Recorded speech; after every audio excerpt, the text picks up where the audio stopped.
Krst pri Sintalu. Borut, sin Hriberška, pot krvavi, že dolgo preliva za sintalsko firmo. Nekoč med tlako priložnost se pojavi, tam vreča denarja čaka mirno, vrag kričeč v njem mu pravi.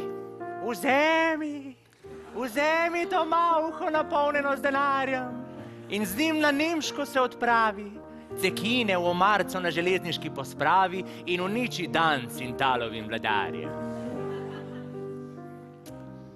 In tako Borut svoj tatinski krst opravi, a kar naenkrat se zboji pravice, takoj pokliče slovenske sinovice, potem preda policijski se upravi.